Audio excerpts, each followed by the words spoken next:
Mas quando diz que a alma que pecar morrerá, isso é Deus nos levando, ele nos dá uma chance de bênção ou maldição, vida ou morte. E se seguirmos o caminho errado, nós sabemos que não é o caminho certo, e nós seguimos e esse destino morre. Mas não foi Deus que matou, eu que matei. Agora, veja isso é o mais... Eu estou perto de encerrar. O diabo não quer que você chegue a esse destino, porque ele está muito acima de qualquer coisa que você possa pedir ou pensar.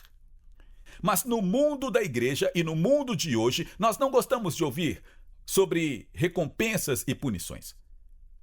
Eu coloquei diante de você a vida e a morte, bênção ou maldição. Escolha. Oh, veja o que Deus fez. Não, eu não fiz. Eu coloquei diante de você recompensa ou punição. Escolha. É assim que o mundo funciona. É assim que o mundo funciona. Havia um líder de louvor anos e anos atrás, em outra cidade, em outro lugar. E eu descobri que ele estava fazendo algo de errado. Então eu o chamei no meu escritório e disse, irmão, ele não era novo. E então eu disse, irmão, isso não se faz aqui.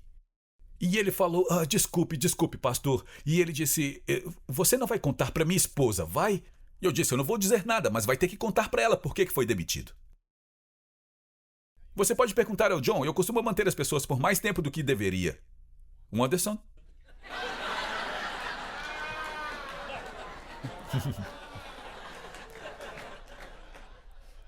JP. E o mundo funciona desse jeito. Eu sinto muito, você está demitido. Eu estou demitido? Você não vem trabalhar há 2 semanas? Sim, mas eu estava ocupado. O mundo funciona em cima de recompensa ou punição, certo? Agora, deixe-me dar um exemplo disso. Assim você vai entender. Bem, deixe-me contar uma história engraçada. Nós estávamos no Colorado de férias e estávamos na varanda sentados lá com a família tomando uma xícara de café. E o Lion não parava de aprontar, o Lion estava fazendo bagunça. E o Luke falou com ele, Lion, se você fizer isso mais uma vez, eu vou te levar lá para cima e vou te corrigir. Eu vou bater em você. E o Lion disse, vai ser uma surra de tufão? Ou surra de tornado? Ou de tempestade? Ele estava tentando descobrir qual seria o tamanho da recompensa e da punição. Sim, essa é a natureza humana. Quer você tenha 6 ou 60 anos, ok? Isso vai ser uma grande surra, ou eu vou... E então, o Luke, esta manhã, eu estava pedindo a ele para contar essa história novamente. Ele foi e ele bateu no Lion ontem, e o Lion disse, essa foi uma das grandes? E o Luke disse, sim, foi. E ele falou, nem doeu.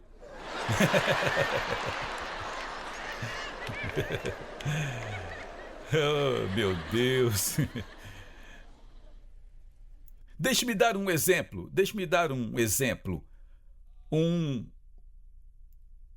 Um dos jovens aqui, alguns de vocês poderia vir e me fazer um favor de se voluntariar para vir até essa tomada de luz e pegar o seu dedo e enfiá-lo nela? Bem, o Bruno é o pastor, ele tem que liderar pelo exemplo. Você não faria isso, não é? Por quê? Você não precisa de uma voz profunda de Deus dizendo agora, ouça a voz do Deus Todo-Poderoso. Tu não deves enfiar teus dedos nessa tomada de luz. Não, porque você sabe que se você fizer isso, há uma consequência, certo? Essa é a lei. Você não pode dizer, veja, aquela companhia elétrica é do mal. Essas são as leis. É assim que as leis do mundo funcionam.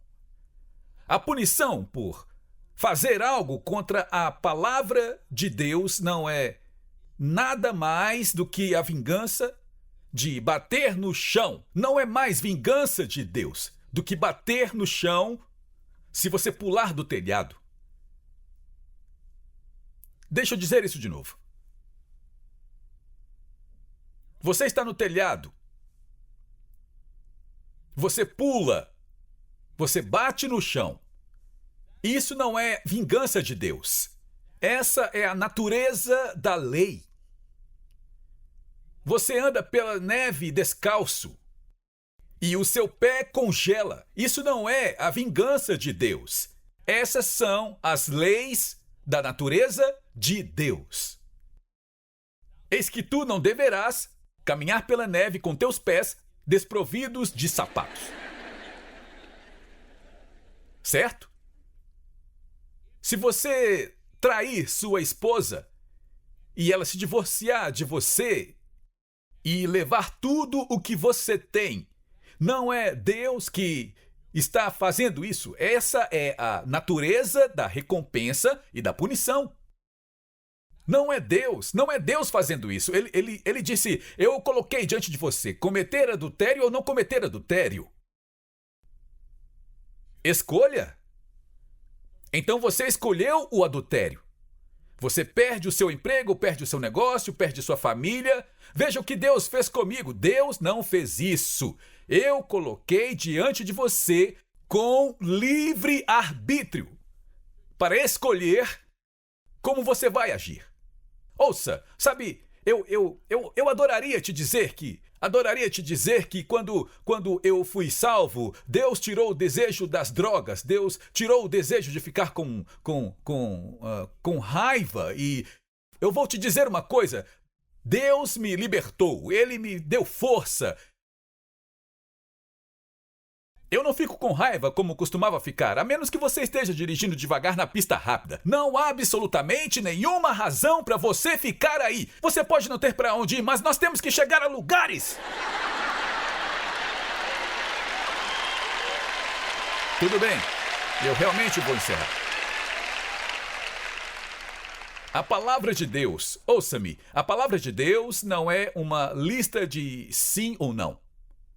É uma lista de como caminhar, obedecendo a Deus, em paz, alegria, felicidade e prosperidade. Adão e Eva perderam tudo. Eles fizeram uma grande besteira. Eles perderam tudo, foram expulsos do jardim, perderam por toda a humanidade, porque eles disseram, Pai, não a tua vontade, mas a nossa vontade. Jesus veio e comprou de volta isso quando ele disse, não a minha vontade, mas a tua vontade. No jardim do Éden, eles disseram, não a tua vontade, mas a nossa. No jardim do Getsêmani, Jesus disse, não a minha, mas a tua vontade. Ambos tinham a capacidade de mudar. Agora, isto é poderoso, poderoso.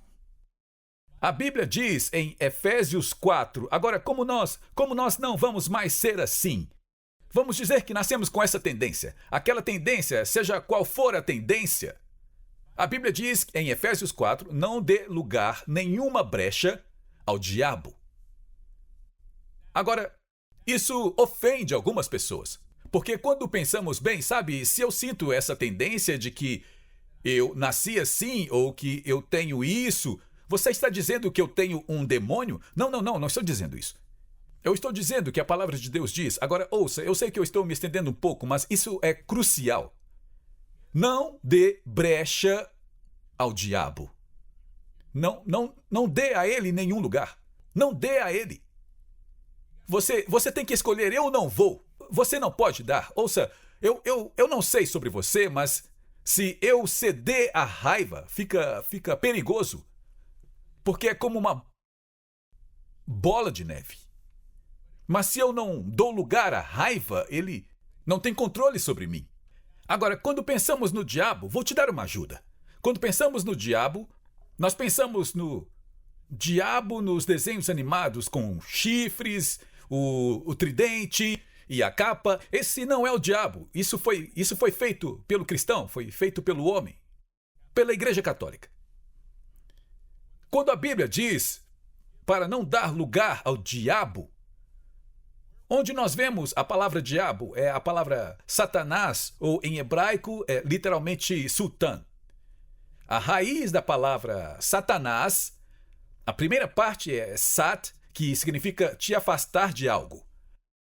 A segunda parte é sut-ot, o que significa agir de acordo com o caráter espiritual e de modo estúpido. Então a palavra Satanás, não dê lugar a Satanás, significa literalmente que esse espírito está lá para te afastar de Deus e para agir como tolo. O primeiro lugar que a palavra... Alguém sabe o primeiro lugar que Satanás foi usado na Bíblia?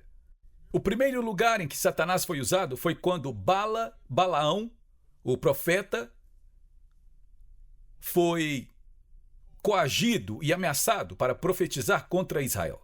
E ele estava montado em um jumento.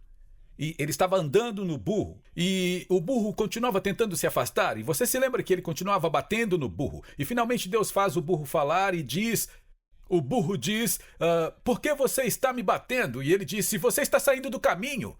E o burro disse, olha lá, idiota. E na frente deles estava um mensageiro de Deus. Agora, isso vai explodir a sua mente.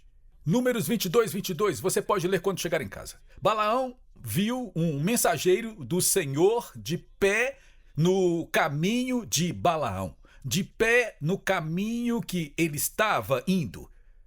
Com o seu sultã, seu adversário.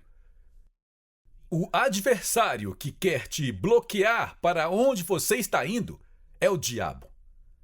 O adversário é um espírito que nós chamamos de diabo, chamamos Satã de sultã, e ele está lá porque quando Deus te coloca em um caminho, Deus até envia um mensageiro para bloquear seu caminho se você estiver indo para o caminho errado.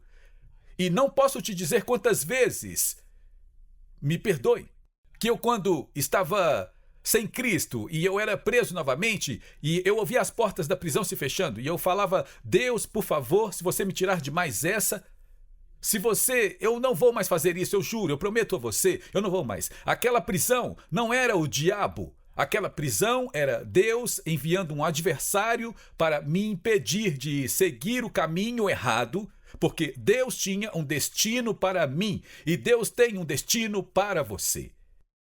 A palavra Satanás, Satã, o diabo, significa opor-se a você, acusá-lo, caluniá-lo, impedi-lo, desviá-lo para que você haja como um tolo. Não é como, sabe, de repente, nas salas de aula de escola, o professor aparecesse de roupa vermelha e com chifres e uma cauda pontiaguda, um terno vermelho, um tridente, uma capa e dissesse, sabe de uma coisa? Você pode ter nascido uma menina, mas talvez você seja um menino agora. Eles estão dizendo que não estão tentando doutrinar seus filhos. Essas são crianças que ainda acreditam. Fechem os ouvidos. Elas ainda acreditam que um homem gordo vem em renas voadoras pousando no telhado e desce pela chaminé e você tem uma chaminé e ele traz presentes. Eles ainda acreditam nisso, mas eles vão vir e tentar bloquear essas crianças dos destinos delas. Isso é doutrina do diabo. Isso é Satã. Eu preciso de uma salva de palmas melhor.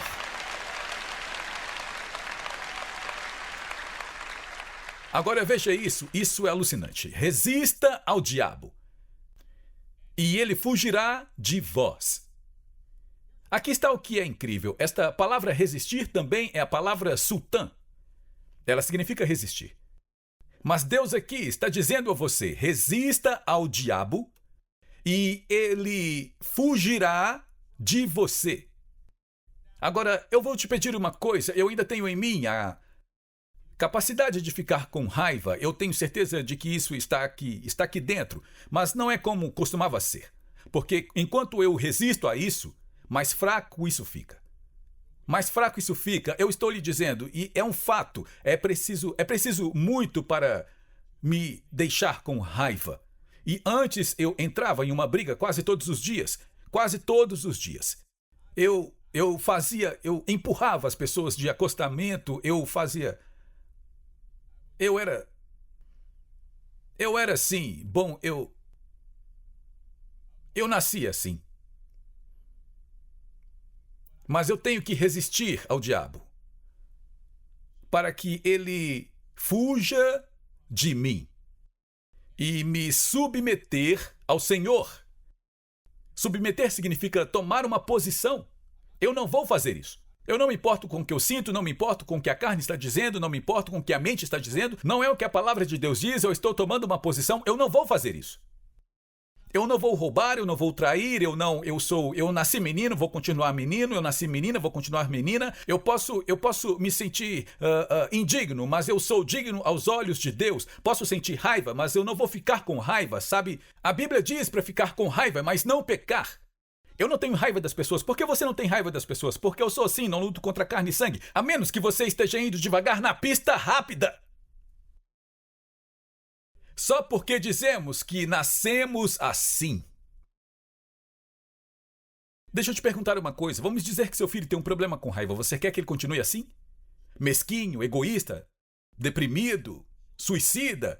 Quer que ele continue assim? Não. Então por que está tudo bem ele ser assim em outra área? Bem, eu nasci assim. Graças a Deus, nós podemos nascer de novo. Deixe-me encerrar com isso. A Bíblia diz, resista ao diabo e ele fugirá de você. Davi disse enquanto apacentava as ovelhas de Jessé, onde nós colocamos aquele gerador e estamos plantando aquelas árvores, ele disse, afaste-se do mal e faça o bem. Sabe de uma coisa? Eu estou indo por esse caminho. Posso compartilhar algo com você? Quando eu fui salvo, eu não fui salvo porque eu estava com medo de ir para o inferno. Eu não sabia nada sobre o inferno. Eu fui salvo porque eu estava doente e cansado de ficar doente. Eu estava farto de ser do jeito que eu era e viver do jeito que eu vivia. Eu estava farto de tudo, de ficar sem opções e pegar uma agulha e enfiar no meu braço. Eu estava farto de cada vez que eu olhava para o retrovisor e eu via a polícia. Eu estava farto de toda vez que algo acontecia e eu estragava exatamente tudo. Eu estava cansado disso, eu não estava preocupado em ir para o inferno, eu estava cansado de viver no inferno. Então eu descobri que você pode nascer de novo. Mas deixe-me fechar com isso. Resista ao diabo e ele fugirá de você. Sabe, uma grande parte de como nós resistimos ao diabo. Bem, você não anda com pessoas com quem você não deveria andar, certo? Não se coloque em julgo desigual com o incrédulo. Me perdoe se eu conto muitas histórias sobre drogas, mas é de onde eu saí. Sabe, quando eu estava no mundo, ninguém aparecia na sua porta e dizia, ei cara, eu tenho um saco inteiro de cocaína, vamos fazer isso. Vamos fazer isso, eu vou dar a você. Eu estava morando em Flagstaff, Arizona. Deus me levou até lá para ficar longe dos meus amigos traficantes de drogas. Eu havia sido salvo há uma semana e de repente eu recebi um telefonema. Larry! Mike! O que você está fazendo? Eu estou em Flagstaff. Ei cara, eu tenho um saco inteiro de coca. Vem aqui pro hotel. E eu fui. Até o hotel e bati a porta e ele disse, você quer um pouco de coca? Eu disse, você quer receber Jesus como seu Senhor? Eu não escondi isso. Meus amigos diziam, você sabe, você pode vir para a festa, mas não traga Jesus. E eu falava, onde quer que eu vá, ele vai comigo. E eu apenas tomei uma posição. Sabe, eu sou das ruas. Eu sou do centro da cidade de St. Louis.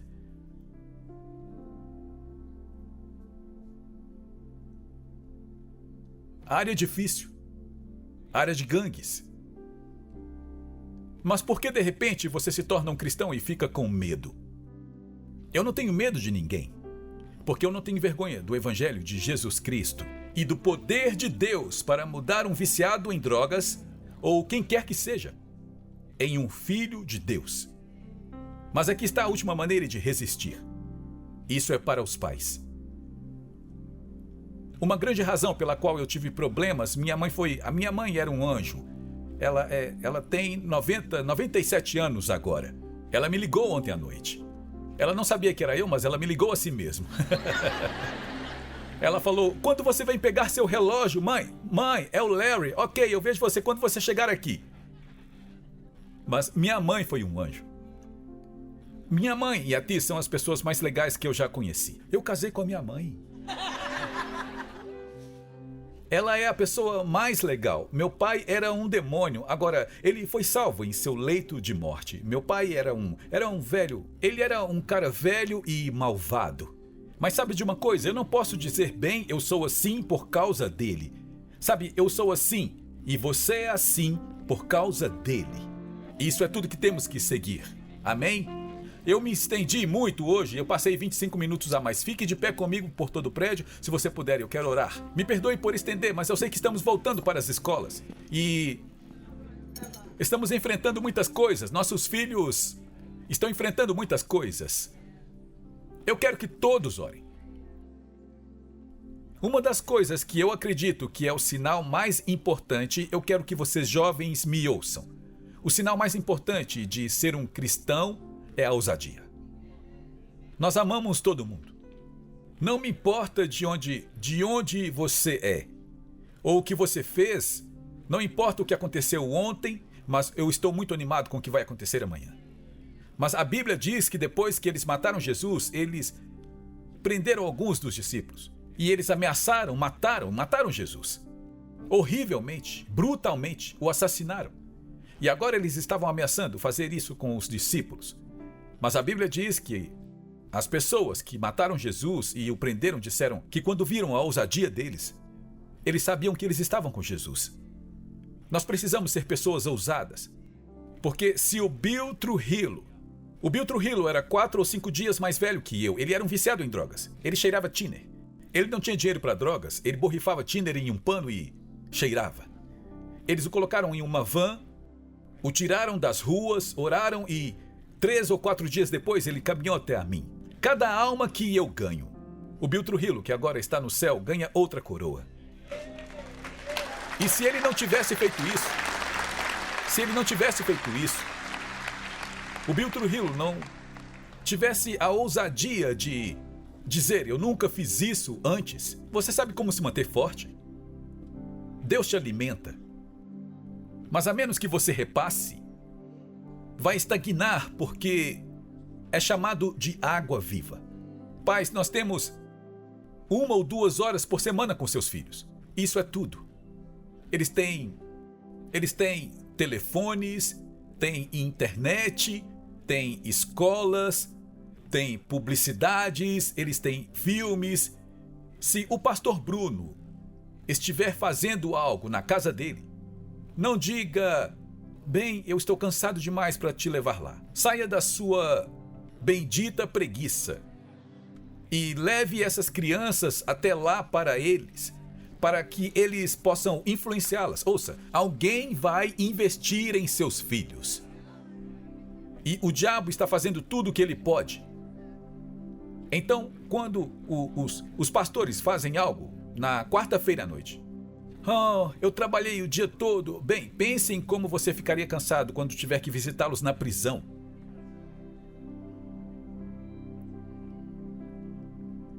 Vamos lá. Eu não recebi muitos améns dos adultos agora. Sabe, eu estou sozinho esta semana. A Tis e a Katie, a Anna e o Brandon saíram. Então, quando eles estavam saindo, eu disse, vão se divertir em Montana e eu vou cuidar dos cavalos e dos cachorros. Da casa, da fazenda, da igreja, do programa de televisão e das crianças. Eu vou cuidar de tudo. E a Tis disse, ótimo. Está bom para mim. Mas você sabe de uma coisa? Ficar com a Viva é muito divertido para mim. É uma bênção. É muito trabalho. Especialmente se eu quero ir buscá-la e ela esquece que eu estou indo buscá-la e ela me diz, você tem que voltar daqui a 3 horas. Mas isso faz parte de ser pai. Essas crianças são emprestadas a você pelo Senhor. E você não os terá sempre. Logo eles vão embora. Agora deixa eu te avisar, eles multiplicam e voltam. Com contas. Mas cuide dessas crianças. As ensine. As treine. Eu tenho muitos cachorros. Eu tenho um labrador que é um monstro e ele é um labrador de 70 quilos. E ele não é gordo e em todo lugar que vai, todo mundo fica, que raça de cachorro é esse? O maior labrador de todos. E é como se ele fosse, sabe?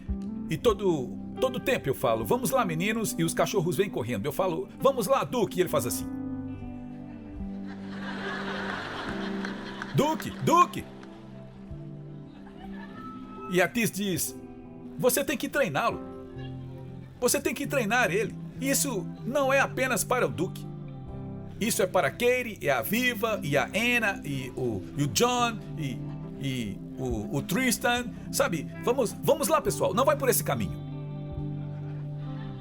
Então eu vou ter que colocar uma coleira de choque nele. Chama-se recompensa e punição. Não. Eu não vou fazer isso. Mas esses bebês, essas crianças aqui, vejam essas crianças. Eu acho que o Senhor vai voltar antes de eles se formarem na faculdade. Mas e se ele não vier por mais de 10 anos? Eles estarão administrando a igreja. Estarão governando o mundo. Vão governar o mundo. Vamos investir neles. Vamos fazer o que temos que fazer. Amém? Eu já passei quase 1 hora. Já passei meia hora. Levante as mãos. Vamos orar em voz alta. Todos nós, Pai, eu venho aqui agora, em nome de Jesus. E eu sei que eu pequei. Todos nós pecamos. Mas eu sei disso. Você me ama muito.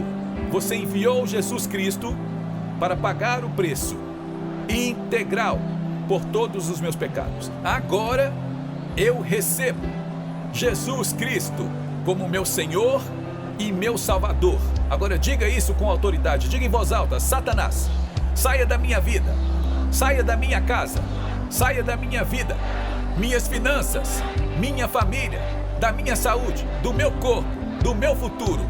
Eu declaro em nome de Jesus que toda maldição é revertida e toda maldição é quebrada. Não algum dia, mas hoje.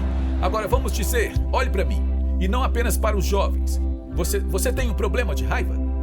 Vamos lidar com isso. Você tem um problema com avareza? Vamos lidar com isso. Você tem um problema achando não ser digno?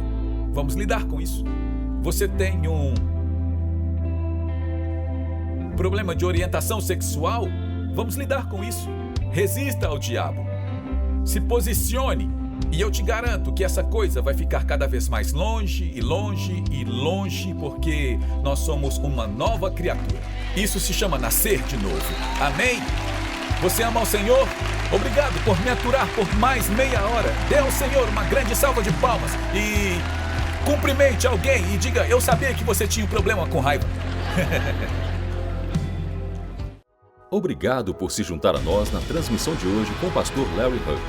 O pastor Larry trouxe muitas revelações de mudança de vida para o corpo de Cristo, incluindo ensinamentos sobre quebra de maldições familiares e os 7 lugares em que Jesus derramou seu sangue. Mas talvez a revelação mais extraordinária seja seu ensinamento sobre a restauração das raízes judaicas do cristianismo e a permanência com Israel. Convidamos você a conhecer mais sobre o nosso ministério visitando nosso site em larryhugbrasil.com e nosso canal no Larry Hug Brasil no YouTube. Oferecemos muitos recursos gratuitos em português que irão enriquecer sua caminhada com o Senhor e prepará-lo para viver uma vida vitoriosa e próspera. Você também pode contribuir com o nosso ministério em larryhugbrasil.com. Sua oferta, seja grande ou pequena, abençoará Israel. Temos muitas ações especiais que estão literalmente salvando vidas e cumprindo a profecia bíblica do fim dos tempos, incluindo patrocinar Aliá, alimentar os sobreviventes do Holocausto, comprar ambulâncias e muito mais.